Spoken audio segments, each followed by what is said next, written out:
ธรรมะข้อสุดท้ายคือเรื่องอุเบกขาที่พระภูมิพระภาคกล่าวสอนเรื่องเวลาเห็นใครทำผิดเราควรไปตักเตือนให้เขา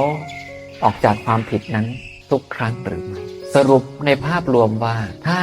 สิ่งที่เราตักเตือนลงไปบอกกล่าวออกไปแล้วมันเป็นเหตุให้เขาเปลี่ยนใจหรือกลับตัวกลับใจได้ควรทำเพราะพระผู้มีพระภาคให้มองว่าการทำให้บุคคลออกจากอกุศลธรรมแล้วตั้งอยู่ในกุศลธรรมเนี่ยเป็นเรื่องใหญ่ที่สุดจงทำส่วนหากเมื่อพิจารณาแล้วเราไม่อาจเปลี่ยนใจเขาได้พระผู้มีพระภาคก็กล่าวว่าไม่ต้องดูถูกอุเบกขาคือวางเฉยปล่อยมันไปนั่นก็คือดูก่อนว่า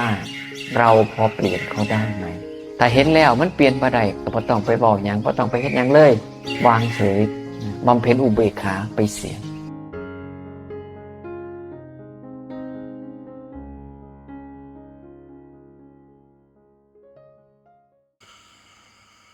เป็นจังได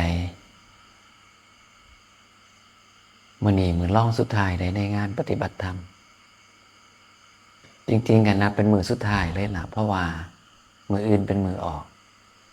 กระแทบสิบ่ได้เฮ็ดหยังเลยล่ะมื้ออื่นนั่นหมายความว่าเฮา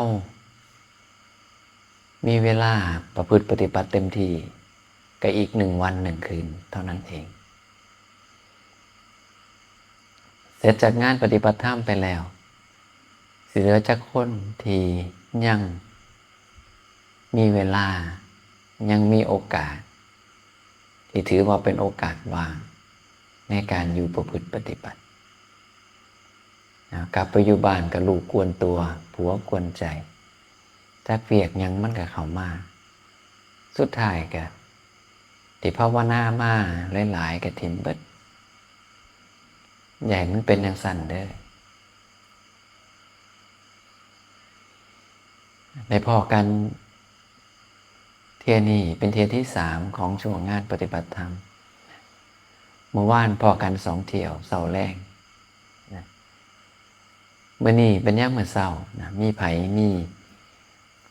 ขอคำถามขอสงสัยอยากสิคุยสิถามอยากสิฮู้เพิ่มเติมในเรื่องใดประเด็นใดมีบ่ที่สำคัญอีกอย่างหนึ่งเมื่อวานที่มีธรรมะให้ไปนั้นตื่นเช้ามาเหลือจักขอเหลือหัวข้อใดที่จำได้แน่จื้อได้แน่มีบ่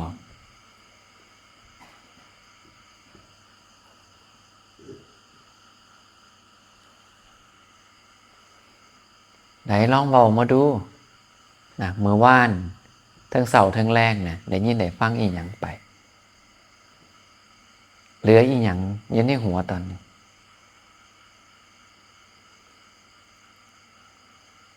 กายกรมหนาแนมพื้นนี่ล่ะ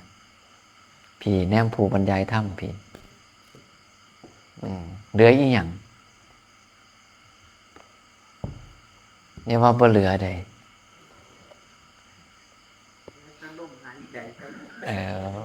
แต่ลมหายใจก็ยังดีมันยังเหลือลมหายใจเอาไว้ก็คือจังอยู่ไสนอโองานปฏิบัติธรรมวันมาฆบูชาโยมเพิ่นว่าโอ้ยอาจารย์เราเทศดีดีนะม่วนพอถามเพิ่นว่าอาจารย์เราเทศอีหยังล่ะขาน้อยจำบ่ได้ตกลงมันม่วนหรือบ่ม่วนมันดีหรือมันบ่ดีคันว่าดีเป็นหยังคือจำบ่ได้เนาะอย่าให้เป็นจังซั่นเด้อ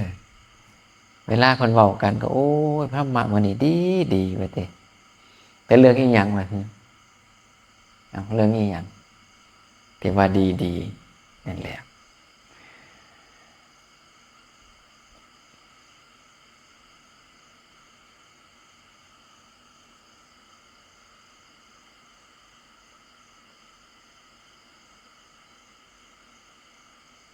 นี่แล้ว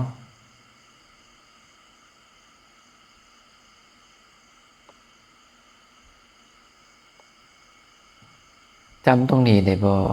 นะที่เท่าสักกะหรือพระอินทร์มาถามพระภูมิพระภาคว่าอะไรหนอเป็นเหตุอะไรหนอเป็นปัจจัยที่ทำให้สัตว์บางพวกในกรณีนี้ไม่ปรินิพพานในปัจจุบัน และอะไรหนอเป็นเหตุเป็นปัจจัยให้สัตว์บางพวกในกรณีนี้ปรินิพพานในปัจจุบันหลายคนตั้งเป้า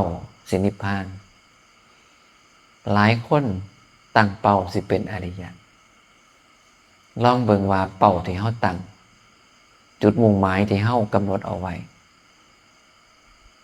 แล้วก็มองกลับมาในการประพฤติปฏิบัติของเฮามันสิเป็นเหตุให้เฮาไปถึงจุดหมายหรือเป็นเหตุให้เฮาไปบ่เนี่ยพระภูมิพระภาคตอบไปจังสี่ว่า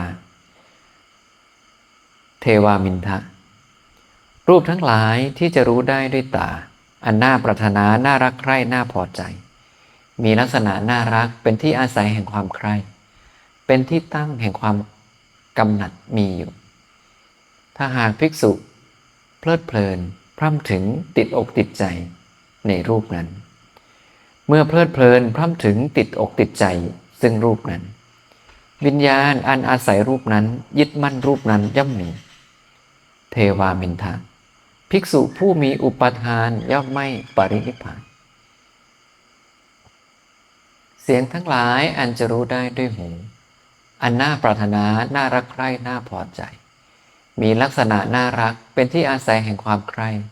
เป็นที่ตั้งแห่งความกำหนัดมีอยู่หากภิกษุเพลิดเพลินพร่ำถึงติดอกติดใจซึ่งเสียงนั้นเมื่อภิกษุเพลิดเพลินพร่ำถึงติดอกติดใจซึ่งเสียงนั้นวิญญาณอันอาศัยเสียงนั้นยึดมั่นเสียงนั้นย่อมมีเทวามินทะภิกษุผู้มีอุปาทานย่อมไม่ปรินิพพานกลิ่นทั้งหลายที่จะรู้ได้ด้วยจมูกอันน่าปรารถนาน่ารักใคร่น่าพอใจมีลักษณะน่ารักเป็นที่อาศัยแห่งความใคร่เป็นที่ตั้งแห่งความกำหนัดมีอยู่หากภิกษุเพลิดเพลินพร่ำถึงติดอกติดใจซึ่งกลิ่นนั้นเมื่อภิกษุเพลิดเพลินพร่ำถึงติดอกติดใจซึ่งกลิ่นนั้นวิญญาณอันอาศัยกลิ่นนั้นยึดมั่นกลิ่นนั้นย่อมมีเทวามินทะภิกษุผู้มีอุปาทานย่อมไม่ปรินิพพานขอต่อไปนี่เนี่ยถือกันหลายคนรสทั้งหลายที่จะรู้ได้ด้วยลิ้นอันน่าปรารถนาน่ารักใคร่น่าพอใจมีลักษณะน่ารักเป็นที่อาศัยแห่งความใคร่เป็นที่ตั้งแห่งความกำหนัดมีอยู่หากภิกษุเพลิดเพลินพร่ำถึงติดอกติดใจซึ่งรสนั้นเมื่อภิกษุเพลิดเพลินพร่ำถึงติดอกติดใจซึ่งรสนั้นวิญญาณอันอาศัยรสนั้นยึดมั่นรสนั้นย่อมมีเทวามินทะภิกษุผู้มีอุปทานย่อมไม่ปรินิพพานข้อนี้นับไปถึงโผฏฐัพพะที่รู้ได้ด้วยกายและธรรมารมณ์ที่รู้ได้ด้วยใจแบบเดียวกันเลยของเหล่านี้ที่น่าปรารถนาน่ารักใคร่น่ายินดีพอใจมันมีและเมื่อไหร่ก็ตามเราไปเพลิดเพลินไปมีความยินดีไปชื่นชมไปติดอกติดใจก็เท่ากับว่าเรายึดมั่นในสิ่งเหล่านั้นก็เท่ากับว่าตัววิญญาณไปอาศัยสิ่งเหล่านั้นไปยึดมั่นสิ่งเหล่านั้นความยึดมั่นภาษาบาลีเพิ่นก็ว่าอยู่ว่าอุปทานเห็นบ่ผู้มีอุปทานก็ไม่ปรินิพพานนี่แหละเป็นเหตุเป็นปัจจัยที่ทำให้สัตว์บางพวกในกรณีนี้ไม่ปรินิพพานในปัจจุบันเอามาพิจารณาเจ้าของเบิ่งปล่อยใจให้ไหลไปกับสิ่งที่รับรู้หรือไม่ติดอกติดใจในสิ่งที่เรารับรู้หรือไม่ทั้งทางตาทางหูทางจมูกทางลิ้นทางกายหรือแม้ทางใจถึงได้ถามพวกเขาไงว่าเป้าหมายที่เขาตั้งกับการกระทำของเขามันไปน้ำกัน อันจะส่งผลให้เราไปถึงปลายทางหรือสวนทางกันแล้วเป็นเหตุให้เราไม่อาจบรรลุถึงปลายทางได้ปัจจุบันเราปฏิบัติตนในรูปแบบทำให้ไม่ปรินิพพานในปัจจุบันหรือไม่ย้อนไปติดอกติดใจย้อนไปยินดีย้อนไปเว้าถึงสิ่งที่ได้รับรู้มา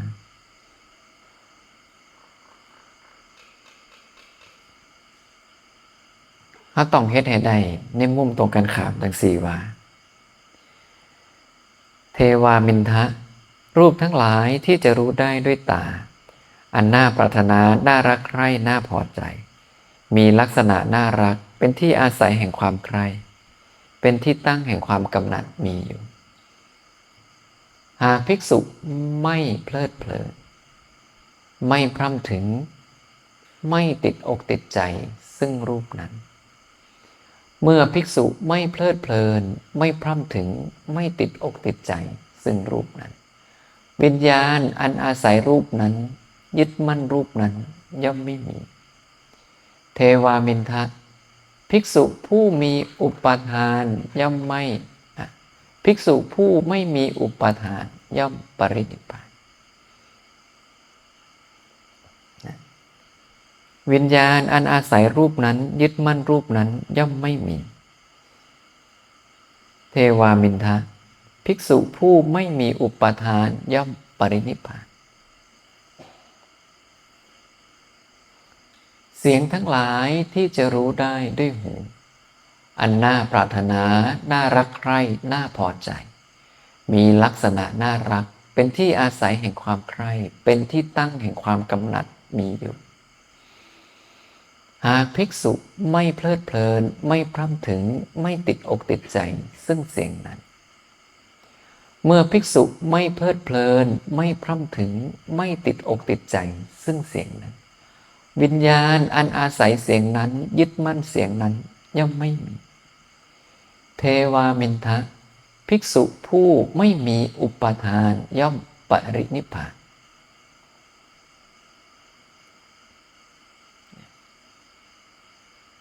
กลิ่นทั้งหลายที่จะรู้ได้ด้วยจมูกอันน่าปรารถนาน่ารักใคร่น่าพอใจมีลักษณะน่ารักเป็นที่อาศัยแห่งความใคร่เป็นที่ตั้งแห่งความกำหนัดมีอยู่หากภิกษุไม่เพลิดเพลินไม่พร่ำถึงไม่ติดอกติดใจซึ่งกลิ่นนั้นเมื่อภิกษุไม่เพลิดเพลินไม่พร่ำถึงไม่ติดอกติดใจซึ่งกลิ่นนั้นวิญญาณอันอาศัยกลิ่นนั้นยึดมั่นกลิ่นนั้นย่อมไม่มีเทวามินทะภิกษุผู้ไม่มีอุปาทานย่อมปรินิพพานทั้งนี้ก็นับรวมไปถึงรสทั้งหลายที่จะรู้ได้ด้วยลิ้นโผฏฐัพพะทั้งหลายที่จะรู้ได้ด้วยกายและธรรมทั้งหลายที่จะรู้ได้ด้วยใจสิ่งเหล่านี้มันก็มีของที่มีลักษณะน่าปรารถนาน่ารักใคร่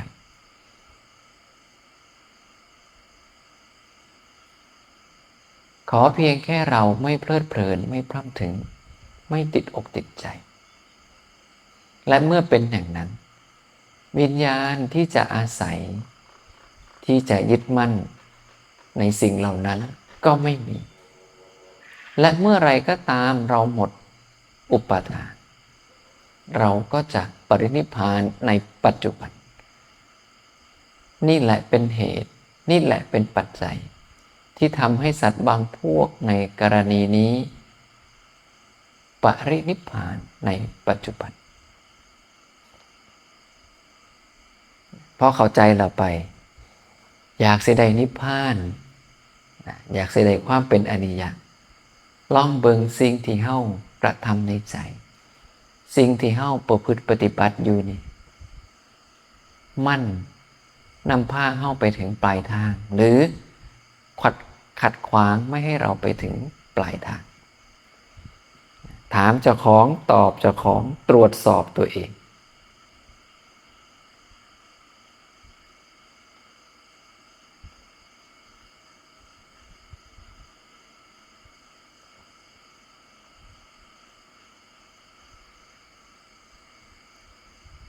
เราไปเบิ่ง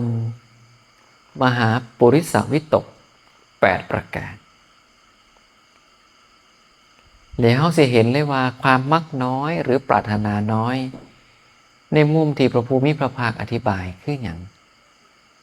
ความมักน้อยหรือปรารถนาน้อยบ่แม่นในมุมที่ว่าอยากได้น้อยๆบ่อยากได้หลายได้พระภูมิพระภาคกะประทานโอวาทเรื่องมหาปุริสวิตกให้หมู่ภิกษุทั้งหลายเพิ่นฟังจังสี่ภิกษุทั้งหลายเราจักแสดงมหาปุริสวิตก8ประการแก่เธอทั้งหลายเธอทั้งหลายจงฟังธรรมนั้นจงใส่ใจให้ดีเราจะกล่าวก่อมหาปุริสวิตก8ประการอะไรบ้างคือ 1. ธรรมะนี้เป็นธรรมของบุคคลผู้มีความปรารถนาน้อยไม่ใช่ของบุคคลผู้มีความปรารถนามากธรรมะนี้เป็นธรรมของบุคคลผู้สันโดษไม่ใช่ของบุคคลผู้ไม่สันโดษธรรมะนี้เป็นธรรมของบุคคลผู้สงบสงัดไม่ใช่ของบุคคลผู้ยินดีในการคุกคีด้วยหมู่คณะธรรมะนี้เป็นธรรมของบุคคลผู้ปรารภความเพียรไม่ใช่ธรรมสำหรับบุคคลผู้เกียจคร้านธรรมะนี้เป็นธรรมของบุคคลผู้มีสติตั้งมั่นไม่ใช่ของบุคคลผู้มีสติหลงลืมธรรมะนี้เป็นธรรมของบุคคลผู้มีจิตตั้งมั่นไม่ใช่ของบุคคลผู้มีจิตไม่ตั้งมั่นธรรมะนี้เป็นธรรมของบุคคลผู้มีปัญญาไม่ใช่ของบุคคลผู้สร้างปัญญาธรรมะนี้เป็นธรรมของบุคคลผู้ยินดีพอใจในความไม่เนิ่นช้าไม่ใช่ของบุคคลผู้ยินดีพอใจในความเนิ่นช้าเห็นบ่ว่าธรรมะของพระภูมิพระภาคเหมาะสมสำหรับคนประเภทใดและตัวเราเป็นคนที่เหมาะสมกับธรรมะของพระพุทธองค์หรือไม่เจ้าปรารถนาหน่อยบ่เจ้าสันโดษบ่เจ้าชอบความสงบสงัดบ่หรือเจ้ามักมวนกับหมู่กับพวกเจ้าขยันเฮ็ดความเพียรหรือเจ้าขี้ขลาดกินแล้วก็นอนนอนแล้วก็กินกินแล้วก็นอนเป็นคนสติตั้งมั่นหรือหลงลืมมีจิตตั้งมั่นหรือฟุ้งซ่านมีปัญญาหรือไม่มีปัญญายินดีพอใจในความไม่เนิ่นช้าหรือเปล่าเจ้าของต้องเบิ่งเจ้าของได้ว่าเรามีคุณสมบัติเหมาะสมในธรรมะของพระผู้มีพระภาคหรือไม่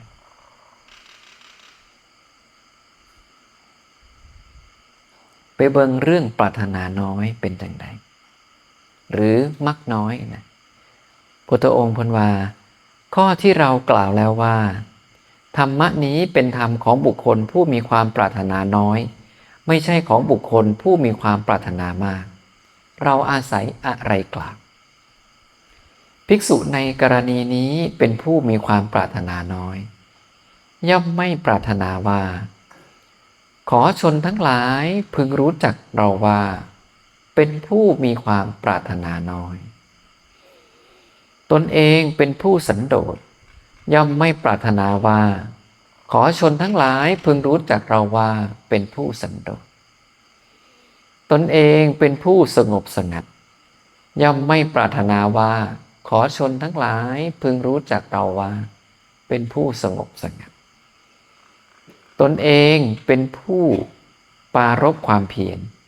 ย่อมไม่ปรารถนาว่าขอชนทั้งหลายพึงรู้จักเราว่าเป็นผู้ปรารภความเพียรตนเองเป็นผู้มีสติตั้งมั่นย่อมไม่ปรารถนาว่าขอชนทั้งหลายพึงรู้จักเราว่าเป็นผู้มีสติตั้งมั่นตนเองเป็นผู้มีจิตตั้งมั่น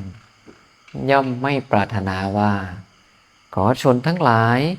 พึงรู้จักเราว่าเป็นผู้มีจิตตั้งมั่นตนเองเป็นผู้มีปัญญาย่อมไม่ปรารถนาว่าขอชนทั้งหลายพึงรู้จักเราว่าเป็นผู้มีปัญญา ตนเองเป็นผู้ยินดีและพอใจในความไม่เนิ่นช้าก็ไม่มีความปรารถนาว่าขอชนทั้งหลายพึงรู้จักเราว่าเป็นผู้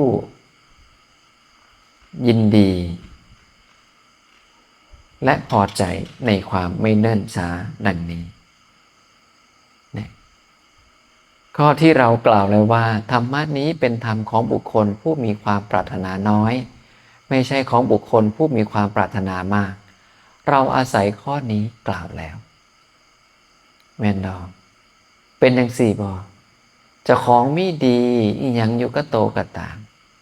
บ่ได้เอามาเปล่าประกาศเอามาโซ่ผู้อื่นบ่แม่นเห็นหมู่มาปุ๊บทำเป็นนางทีลีนางถิงหนึ่งนะเห็นครูบาอาจารย์มากอะยืดหลังใส่เลยแล้วอยากให้ครูบาอาจารย์หูว่านี่ขน่อยกับภาวนาอีสันกับภาวนาอยู่ได้บ่จำเป็นเฮ็ดความดีบ่แม่นเฮ็ดโซ่ผู้อื่นเฮ็ดความดีคือเฮ็ดให้เจ้าของคือกันบ่แม่นเปล่าประกาศโอ้อวดเจ้าของว่าดีจังสั่นดีจังสินะซึ่งคันเฮาเป็นผู้มักโอ้อวดนั่นหมายความว่าธรรมะของพระภูมิพระภาคบ่เหมาะสมกับเฮาเลยคุยอยู่หั่นแหล้วนี่จังสั่นได้จังสี่เป็นจังสั่นเป็นจังสี่ให้รู้เถอะว่าเมื่อเรามีความปรารถนาที่จะแสดงตนให้คนอื่นรู้ว่าเรามีคุณความดีอย่างนั้นอย่างนี้เราเป็นผู้ทำความเพียรอย่างนั้นอย่างนี้นั่นล่ะเราได้ชื่อว่าไม่เหมาะสมในธรรมของพระผู้มีพระภาคเลยไม่ต้องโอ้อวดไม่ต้องมีมัญญาเป็นผู้ประพฤติตรงคงที่บ่ต้องเอามาโซ่ผู้ใดหูด้วยตัวเองทำความดีให้ใจทำความเพียรเพื่อขูดเกลากิเลสบ่แม่นเอามาโซ่ผู้อื่นนะต่อมาก็ข้อที่เรากล่าวแล้วว่าธรรมะนี้เป็นธรรมของบุคคลผู้สันโดษไม่ใช่ของบุคคลผู้ไม่สันโดษเราอาศัยอะไรกล่าวภิกษุในกรณีนี้เป็นผู้สันโดษด้วยจีวรบิณฑบาตเสนาสนะและคิลานะปัจจัยเภสัชบริขารตามมีตามได้เด้อคำว่าสันโดษคือยินดีตามที่มีตามที่ได้มาในปัจจัยทั้งสี่อันเป็นปัจจัยที่ใช้ในการดำรงชีวิตได้มาสำใดกับพอใจอยู่สำนั้นเห็นว่าความปรารถนาน้อยกับความสันโดษว่าแม่นว่าพุทธองค์แนะนำให้เฮาได้อยากได้หน่อยบ่อยากได้หลายบ่ไปในทางนั้นนะปรารถนาน้อยคือบ่เอามาโซ่ผู้อื่นสันโดษคือมีสำใด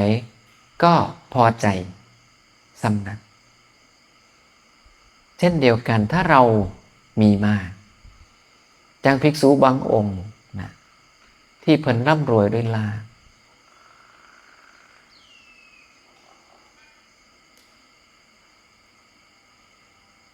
หรือบางองค์นะไม่ร่ำรวยด้วยลาภก็ต้องยินดีพอใจในสิ่งที่ตัวเองมีในสิ่งที่ตัวเองได้มาว่าแมนผู้ร่ำรวยด้วยลาภกับเมื่อจมโอ้ยจะเป็นหลายครั้งบ่ได้เพราะแสดงว่าเราไม่สันโดษกายย้อนผู้บางองค์เพิ่นสร้างเหตุปัจจัยมาจังสี่ก็เป็นธรรมดาที่รวยลาภและเมื่อสร้างเหตุปัจจัยมาอย่างนั้นก็บ่ต้องเป็นทุกข์ใดบ่ต้องมาจมเลยโอ้ยจะเป็นหลายจังสิไปเก็บไปใส่บ่ได้ตรงกันข้ามผู้สร้างเหตุปัจจัยมากที่เฮ็ดให้มันได้น้อยก็บ่ต้องมานั่งเป็นทุกข์มานั่งกลุ่มอกกลุ่มใจว่าโอ้ยจะเป็นมันหน่อยครับมีสำใดกับสำนั้นคือกันในหมู่คฤหัสถ์ก็ต้องทำความเพียรเพื่อหยังเพื่อให้ได้มาซึ่งปัจจัยในการดำรงชีวิตทำความเพียรเต็มที่แล้วได้มาสำใดกับสำนั้น ยินดีพอใจในสิ่งที่ตัวเองได้มานั่นแหละเพิ่นถึงนับว่าเป็นผู้สันโดษนะต่อไปเร็วๆนะเข้าใจแล้วเนาะว่าปรารถนาน้อยกับสันโดษคืออย่างย้อนว่าอาตมาเองกับเป็นผู้หนึ่งที่เคยเข้าใจคำว่าปรารถนาน้อยและสันโดษคลาดเคลื่อนสันโดษคือบ่อยากไปยุ่งกับไผอยากอยู่ผู้เดียวเพิ่นว่าสันโดษปรารถนาน้อยหรือมักน้อยคือบ่อยากได้อีหยังนะผู้ใดเอาหยังมาให้ก็บ่อยากได้บ่เอานะว่าคิดว่าเจ้าของปรารถนาน้อยเพิ่นว่ากลายเป็นว่าโอ้เฮาเข้าใจคลาดเคลื่อนเลยต่อมาเบิ่งเรื่องปรารภความเพียรคือหยังภิกษุในกรณีนี้เป็นผู้ปรารภความเพียรเพื่อละอกุศลธรรมทั้งหลายเพื่อความถึงพร้อมแห่งกุศลธรรมทั้งหลายเป็นผู้มีกำลังมีความบักบั่นมั่นคงไม่ทอดทิ้งธุระในกุศลธรรมทั้งหลายนี่เข้าเป็นจังสี่บ่และโดยเฉพาะหมู่ว่านจำได้หรือไม่การที่เราปล่อยให้ตัวเองไหลไปตามสิ่งที่รับรู้การที่เราปล่อยให้ตัวเองติดอกติดใจในสิ่งที่เรารับรู้มาผ่านอายตนะต่างๆนับได้ว่าเราเป็นผู้เสื่อมจากกุศลธรรมทั้งหลายจบเลยการที่เราไม่รักษาจิตไม่คุ้มครองทวารในอินทรีย์ทั้งหลายอย่างนี้นั่นแหละก็เท่ากับว่าเราเสื่อมจากกุศลธรรมเราไม่ได้ประลบความเพียรเราไม่ได้เจริญอริยมรรคประกอบด้วยองค์ 8ความพ้นทุกข์ก็เกิดขึ้นไม่ได้นะต่อมานะเรื่องจิตตั้งมั่นคืออย่างการได้สมาธินะคือฌานทั้ง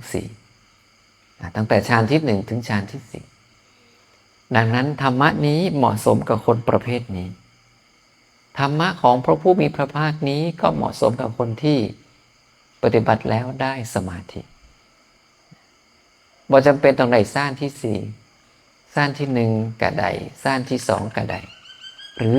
ฌานที่3ก็ได้ขอแค่ให้มันได้ก็พอนะต่อมา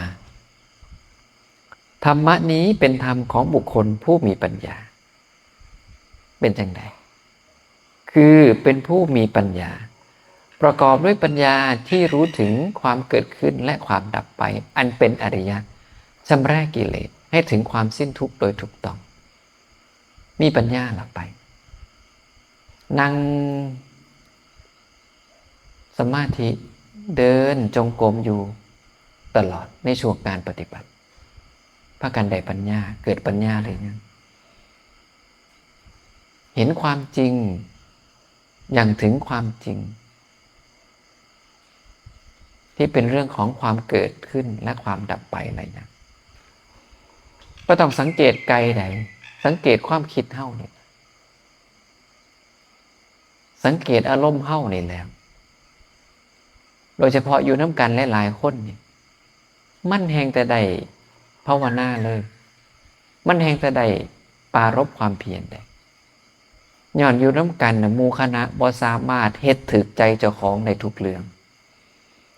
ความขุ่นข้องหมองใจความขัดเคืองความไม่พออกพอใจมันเกิดอยู่ตลอดเวลา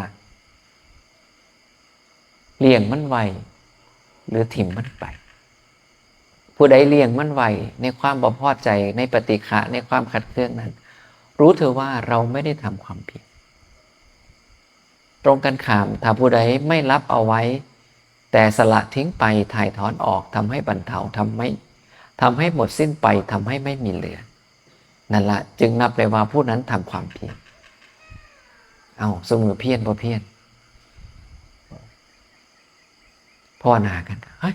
ไอ้อีกแล้วเห็นนะที่เป็นปิดประตูเสียงดังจะเป็นคุยกันเสียงดังจะเป็นย่างเสียงดังมีแต่แนวบ่พอใจหารู้ไหมนั่นละอกุศลมันเกิดขึ้นแล้วหน้าที่เฮ้าต้องดับตั้งแต่ภายในอย่าให้มันหลุดออกมาภายนอกอย่าให้มันหลุดออกมาจนกระทั่งเกิดคำพูดอย่าให้หลุดออกมาจนกระทั่งเกิด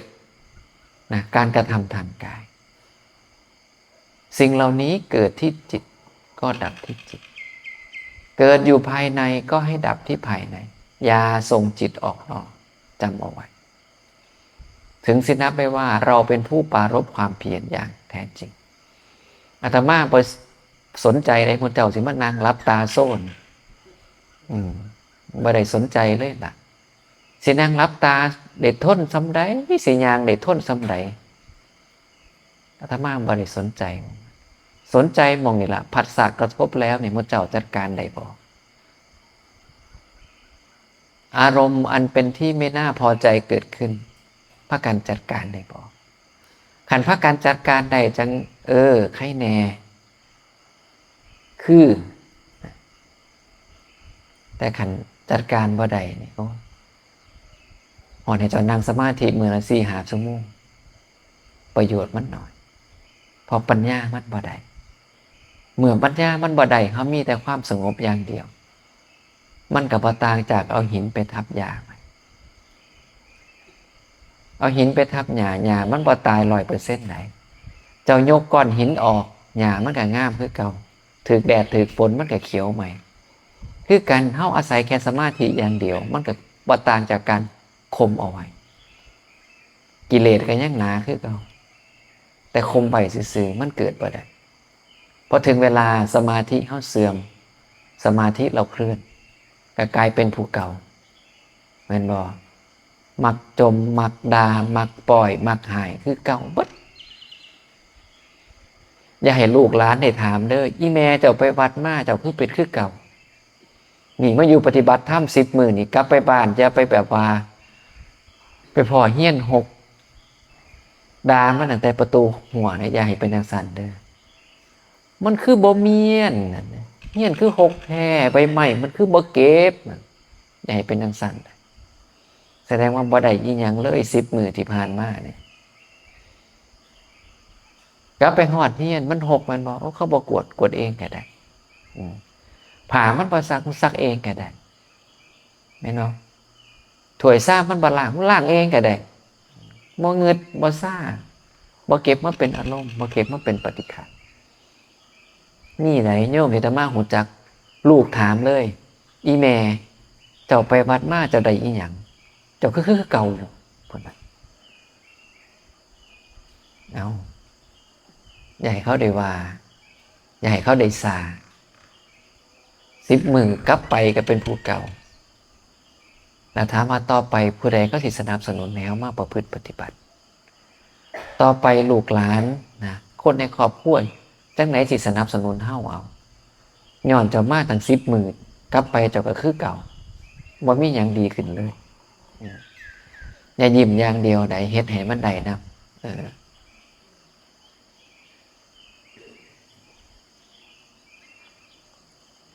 ต่อมา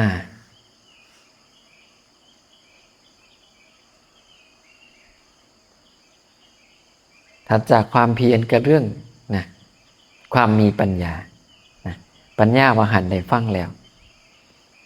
อันสุดท้ายคือยินดีและพอใจในความไม่เนิ่นช้านั่นหมายความว่าจิตของภิกษุในกรณีนี้ย่อมแล่นไปย่อมเลื่อมใสย่อมตั้งอยู่ได้ย่อมหลุดพ้นออกไปในความดับแห่งธรรมอันเป็นเหตุให้เนิ่นช้าคือเฮาต้องยินดีพอใจในความไม่เนิ่นช้าทำอันใดข้อปฏิบัติอันใดที่จะเป็นเหตุให้เราไม่เนิ่นช้าเราต้องตั้งอยู่ในธรรมเหล่านั้นวิธีดับนะสัญญาอันเป็นเหตุแห่งความเนิ่นช้ามีอยู่ใดหัวบอยอีหยัง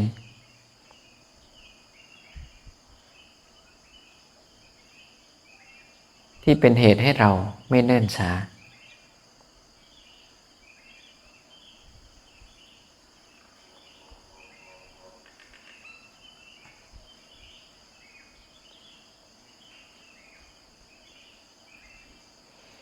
พุทธองค์เพิ่นบอกเลยว่า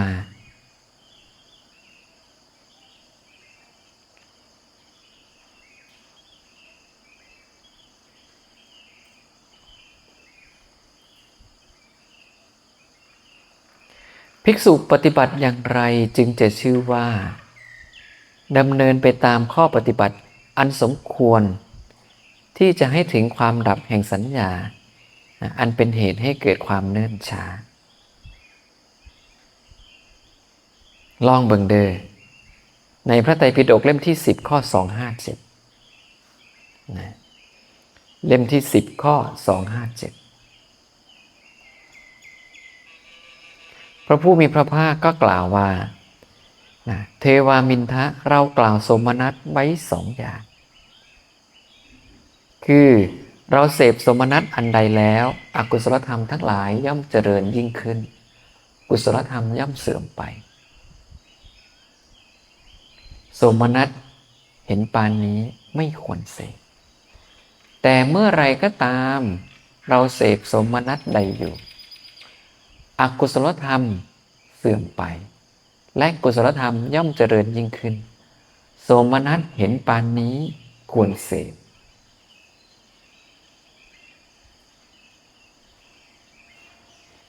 โสมนัสคืออย่างความสุขใจเห็นบ่ความสุขใจบางอย่างเฮาเลี้ยงเอาไว้รักษาเอาไว้ได้แต่ความสุขใจบางอย่างเลี้ยงบ่ได้รักษาไว้บ่ได้สิฮู้อะไรทั้งใดว่าควรเก็บหรือไม่เก็บความสุขใจนั้นไว้ดูผลมันถ้าความสุขใจประเภทนี้ทำให้อกุศลธรรมเจริญกุศลธรรมเสื่อมต้องทิ้งมันไปตรงกันข้ามถ้ามันทำให้อกุศลธรรมเสื่อมกุศลธรรมเจริญอันเนี้ยเก็บไว้ได้บ่มีปัญหาดังนั้นบุคคลควรวินิจฉัยในความสุขแล้วก็ประกอบความสุขชนิดที่เป็นภายในเด้อบ่แม่นว่าสุขทุกอย่างควรทิ้งหรือสุขทุกอย่างควรเก็บเอาไว้บ่แม่นดูผลของมันว่าเมื่อเกิดขึ้นมาแล้วส่งผลกระทบต่อกุศลหรืออกุศลภายในจิตในใจของเราหรือไม่เช่นเดียวกันกับโทมนัสคือความทุกข์ใจและกับอุเบกขาคือความวางเฉยเมื่อเสพแล้วทำในใจแล้วเป็นเหตุให้อกุศลธรรมเจริญยิ่งขึ้นกุศลธรรมเสื่อมไปโทมนัสคือความทุกข์ใจหรืออุเบกขาเห็นปานนี้ไม่ควรเสพแต่ถ้าเสพแล้วอกุศลธรรมย่อมเสื่อมไปกุศลธรรมย่อมเจริญยิ่งขึ้นโทมนัสคือความทุกข์ใจหรืออุเบกขาเห็นปานนี้ควรเสพเห็นบ่ว่างอุเบกขาก็บ่ผิดได้แต่เช่นเดียวกันวางอุเบกขาบางอย่างก็บ่เหมาะสม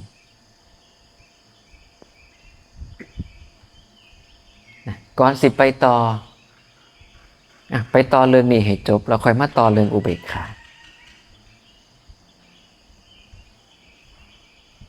แล้วมีอย่างอีก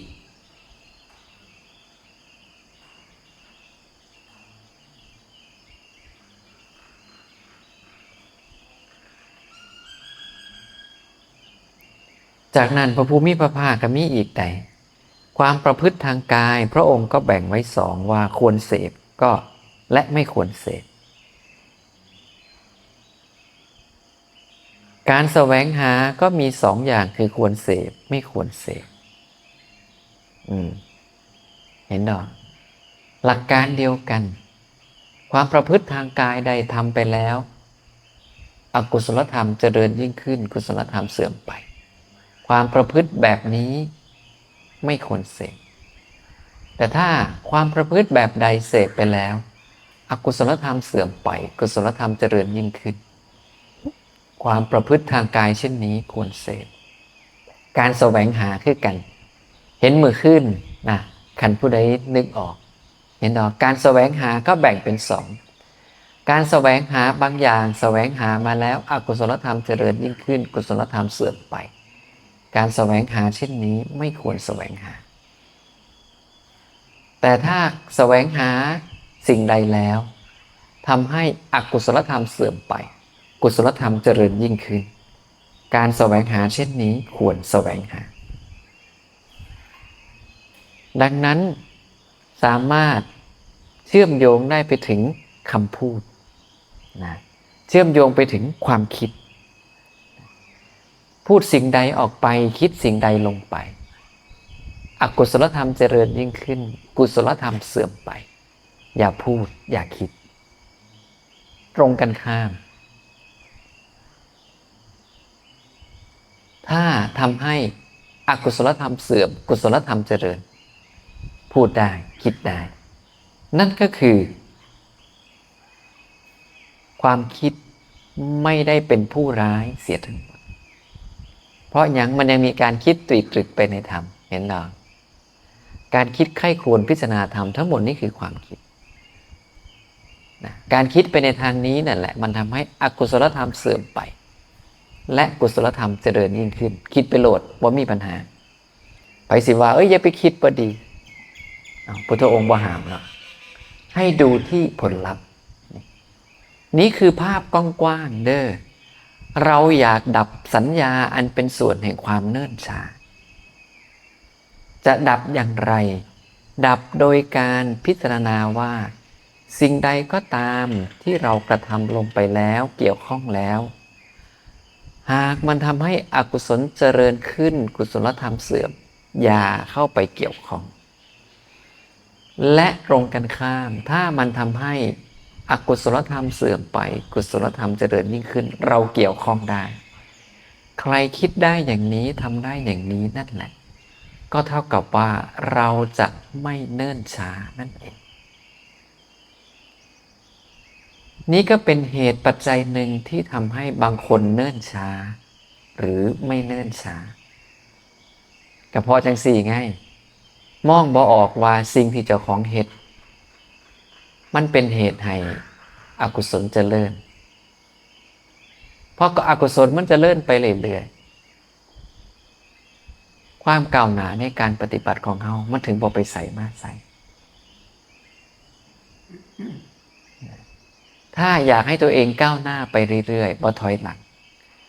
ก็ต้องเลือกปฏิบัติเลือกเกี่ยวข้องในสิ่งที่ทำให้กุศลธรรมเจริญขึ้นนี่แหละนี้คือในเรื่องของการพิจารณาว่าต่อไปอันใดควรเหตุบ่ควรเหตุอันใดควรเกี่ยวของบ่ควรเกี่ยวของอันใดควรเว้าบ่เว้าอันใดควรคิดบ่คิดอันใดควรแสวงหาหรือบ่ควรแสวงหาดูจากผลลัพธ์นั่นเองถ้าใครไม่อยากเนิ่นช้าเอาไปเฮ็ดซะเพราะธรรมะของพระผู้มีพระภาคเหมาะสมกับบุคคลผู้ยินดีและพอใจในความไม่เนิ่นช้า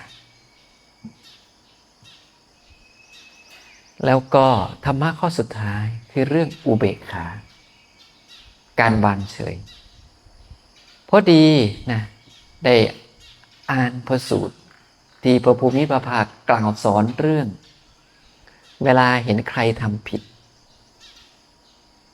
เราควรไปตักเตือนให้เขาออกจากความผิดนั้นทุกครั้งหรือไม่สรุปในภาพรวมว่าถ้าสิ่งที่เราตักเตือนลงไปบอกกล่าวออกไปแล้วมันเป็นเหตุให้เขาเปลี่ยนใจหรือกลับตัวกลับใจได้ควรทำเพราะพระผู้มีพระภาคให้มองว่าการทำให้บุคคลออกจากอกุศลธรรมแล้วตั้งอยู่ในกุศลธรรมเนี่ยเป็นเรื่องใหญ่ที่สุดการทำให้คนออกจากอกุศลตั้งอยู่ในกุศลเป็นเรื่องใหญ่เป็นเรื่องสำคัญดังนั้นถึงแม้ว่าการที่เราทำลงไปแล้วมันเป็นเหตุให้เกิดความกระทบกระทั่งเป็นเหตุให้เกิดความลำบากแก่เราบ้างเป็นเหตุให้เกิดความขัดเคืองแก่ผู้ถูกตักเตือนบ้างถึงกระนั้นก็ตามมันยังสามารถทำให้เขาออกจากอกุศลธรรมตั้งอยู่ในกุศลธรรมได้จงทำเพราะนี้คือเรื่องใหญ่ส่วนหากเมื่อพิจารณาแล้วเราไม่อาจเปลี่ยนใจเขาได้ไม่สามารถเปลี่ยนพฤติกรรมเขาได้พระผู้มีพระภาคก็กล่าวว่าไม่ต้องดูถูกอุเบกขาคือวางเฉยปล่อยมันไปนะ บ่ต้องไปพยายามบังคับเปลี่ยนผู้อื่นนั่นก็คือดูก่อนว่าเราพอเปลี่ยนเขาได้ไหมเขาจะเปลี่ยนตามเราได้หรือไม่ถ้าเห็นแล้วมันเปลี่ยนบ่ได้ก็บ่ต้องไปบอกหยังบ่ต้องไปเฮ็ดหยังเลยวางเฉยบำเพ็ญอุเบกขาไปเสียและพระผู้มีพระภาคก็ไม่ได้ตำหนินะ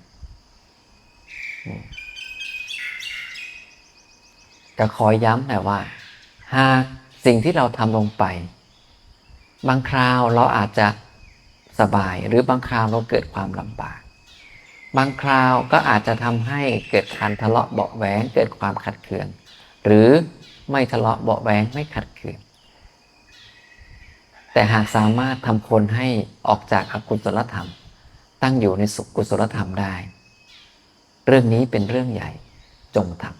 ำแต่หากช่วยไม่ได้ก็วางอุเบกขาเหมือนพระภูมิพระภาคเห็นบอกแม้กระทั่งพระผู้มีพระภาคเองพระองค์ก็วางอุเบกขากับเทวทัตเพราะพระองค์พิจารณาแล้วว่าพระองค์ช่วยไม่ได้เนื่องจากพระองค์ไม่เห็นธรรมขาวแม้หน่อยเดียวของเทวทัตเมื่อไม่เห็นธรรมขาวแม้หน่อยเดียวของเทวทัต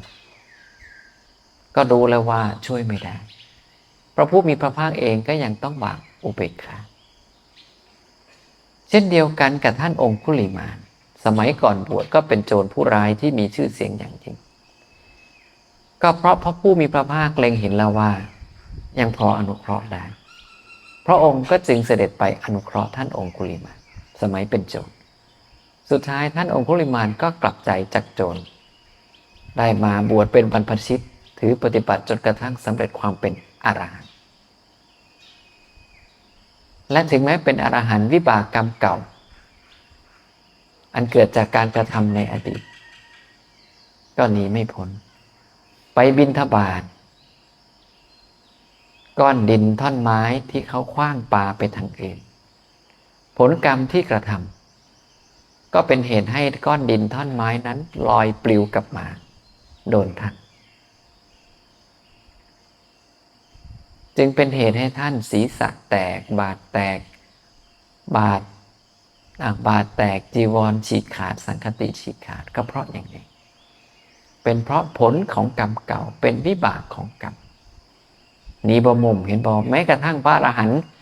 ยังหนีกรรมไปบ่พ้นถามว่าพวกเฮานางหัวดำหัวขาวอยู่นี่หนีมุมว่าเอาบ่มุมแล้วอย่าพากันคิดเลยว่าโอ้มาอยู่ปฏิบัติ10 มื้อออกไปนี่ชีวิตคือสิรุ่งเรืองชีวิตคือสิสะดวกสบายไปตลอดอนิจจังบ่แน่เสมอไปเพราะกรรมเก่าเฮามันยังมีจังใดก็ต้องรับอาจจะมีปัญหาบ้างขรุขระบ้างติดอุปสรรคบ้างบ่เป็นนั้นให้เบิ่งจากท่านองคุลิมานเป็นหลักแม้กระทั่งพระอรหันต์ก็ยังหลีกไม่พ้นเฮาเป็นไผกิเลสยังเต็มหัวอยู่มันสิหลุดได้จังใดหลุดบ่ได้นะ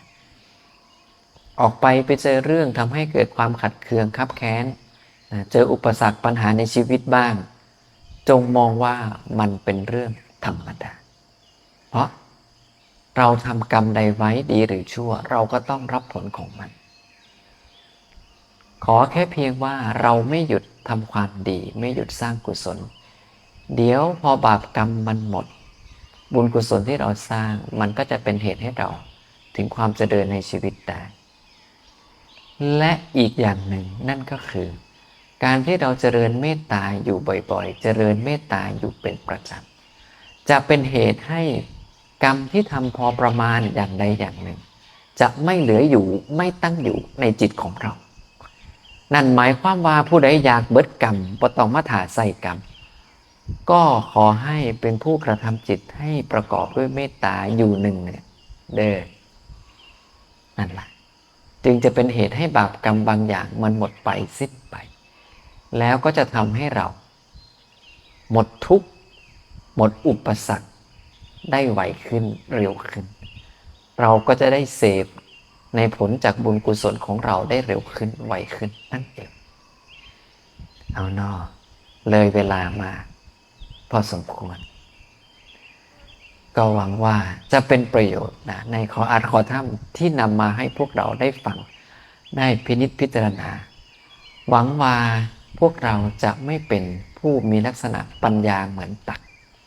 เมื่อลุกขึ้นปั๊บหายปึ๊ดที่พุทธองค์เพิ่นว่าเนี่ยไปวัดนะทำบุญนะในสำนักภิกษุสม่ำเสมอนะได้ฟังธรรมนะจากภิกษุนะจำเบื้องต้นท่ามกลางและเบื้องปลายของคาถานั้นได้แต่พอลุกขึ้นลืมเบิดเลยบางวาสิบ่เป็นจังซั่นได้ตอนนี้ก็ยังสิมีหลายอยู่ดอกแต่ลุกขึ้นปุ๊บถามหาน้ำกันบ่เหลือแล้วนะเอาละนะก็พอสมควรแก่เวลาพวกเราสิได้ไปเปลี่ยนอิริยาบถนะเพื่อได้นะทำความเพียรได้อย่างต่อเนื่องสุดท้ายก็ขออนุโมทนากับพวกเราทุกคนที่ได้มาตั้งใจนะกระทำความเพียรนะด้วยการประพฤติธรรมสมควรแก่ธรรมและด้วยการมากระทำกิจด้วยการฟังกระทำกิจด้วยความเป็นพหูสูตรก็หวังให้พวกเราเอาไปแทงตลอดด้วยดีด้วยความเห็นและด้วยเหตุปัจจัยอันดีทั้งหลายที่เราได้สร้างและสั่งสมมาจงเป็นผลให้เราได้รับอานิสงส์ตามที่พระผู้มีพระภาคตรัสเอาไว้ทุกประการไม่ว่าจะเป็นผู้มีความสุขความเจริญก้าวหน้าในหน้าที่การงานมีความสุขความเจริญก้าวหน้าในชีวิตทางโลกมีความสุขความเจริญก้าวหน้าในทางธรรมเป็นผู้ไปทางเจริญไม่ไปทางเสื่อมถึงความเจริญอย่างเดียวไม่ถึงความเสื่อมที่สุดก็ขอให้ได้ดวงตาเห็นธรรมสำเร็จผลอย่างนิพพานพ้นทุกข์ในอนาคตการอันใกล้โดยทั่วหน้ากันทุกคนทุกท่านเถิด